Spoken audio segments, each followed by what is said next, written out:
Hasenauer. She's a teacher at James Madison School, and her speech is A Teacher's Perspective. Can you please help me welcome Ms. Hasenauer?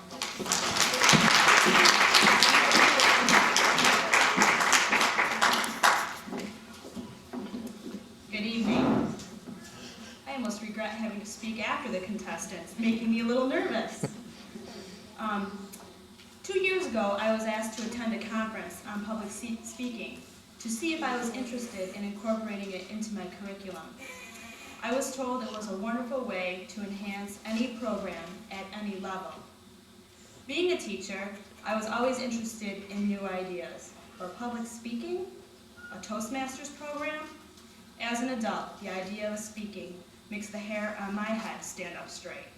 I still recall those college presentations, the sweaty hands, the week-long anxiety, and oh, that rash that seemed to creep up my neck to my face and my ears as soon as I got in front of an audience. If you look closely, I'm sure you can see it happening now. Knowing I was not an expert on this topic, I invited Bob Babcock, the founder of this competition, to my classroom for 8 consecutive weeks to work with the students.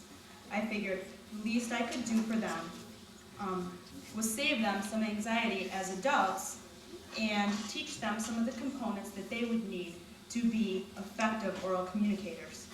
However, as time progressed and Bob continued with his visits, I realized what the students were introduced to were much more than just speaking.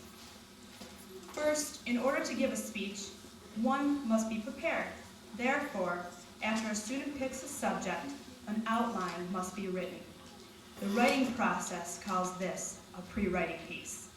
Of course, a quality speech must have an introduction, a body, and a conclusion, just like an essay. Once written, the student will share their speech with others in exchange for ideas. From this, the student will change their speech so it sparkles. The writing process labels this revision. They change boresome repetition with appropriate synonyms. They place ideas in contrast to each other. They intersperse short sentences with long, etc., etc. Are you getting the picture? In teaching terms, we say students are meeting the required ELA standards for reading, writing, listening, and speaking recommended by New York State.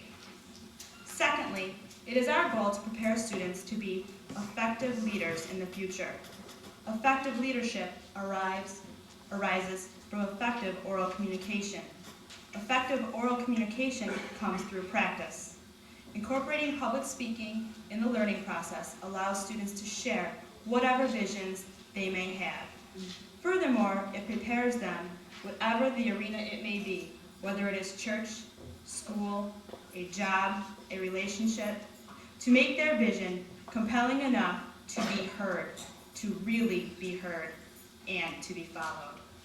In addition, public speaking fosters respect for others' opinions, and it establishes a need for listening and observing others, all of which have been mastered here this evening. Thank you, Bob, and thank you to all the contestants who worked hard and for showing all of us here tonight how important public speaking is for the growth of our community.